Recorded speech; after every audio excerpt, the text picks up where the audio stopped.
Hey everybody, it's Frank here.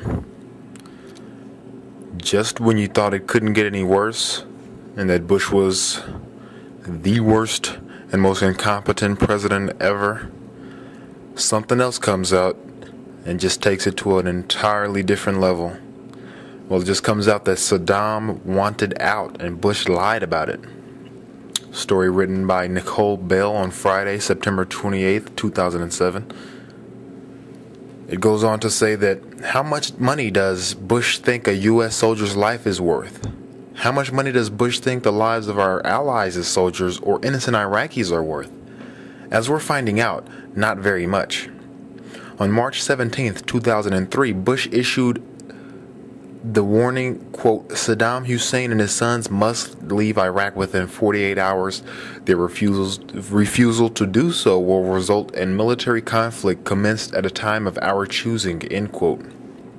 Yet, now thanks to a transcript leaked to the Spanish newspaper El País, we learned that more than 3 weeks prior to that, Bush told former Spanish Prime Minister Jose Maria Aznar that, quote, the Egyptians are speaking to Saddam Hussein. It seems he's indicated he would be prepared to go into exile if he's allowed to take $1 billion.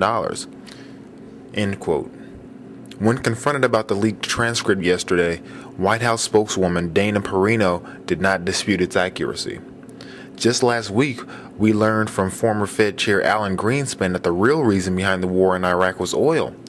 And now we are finding out that the entire war could have been averted for letting him get away with $1 billion. That's just 1/10 of 1% of what this insane invasion and occupation of Iraq that continues to claim the lives of our country's bravest men and women has now forecast to cost. Think about that just for a second. Every single death, Iraqi and American coalition alike, could have been saved, and Bush could have had Saddam's oil, but apparently he didn't even seriously consider it. Topping that, he even lied in public to the entire world about it just so he could have his war regardless. How's that for compassionate conservatism? Well, it just, like I said, I mean, you can't really make this type of stuff up. Takes it to an entirely new level.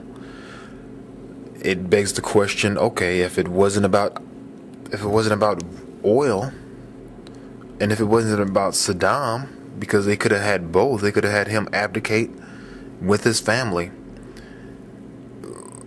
and have all the oil that they wanted. We wouldn't even have to have this civil war going on, and we could have free, cheap oil. It wasn't about any of that. Well, then what was it about? It obviously wasn't about his father's legacy. That would just be completely ridiculous. And if anybody even happens to believe that they invaded because he wanted to finish his father's legacy, I mean, wouldn't that make it even worse? Because that would make it petty and stupid. But regardless, well, upon this revelation, I'm sure Alex Jones is sounding a lot more sane to you right now. Infowars.com, prisonplanet.com, truthnews.us. Truthnews.us is one of the best. Go there.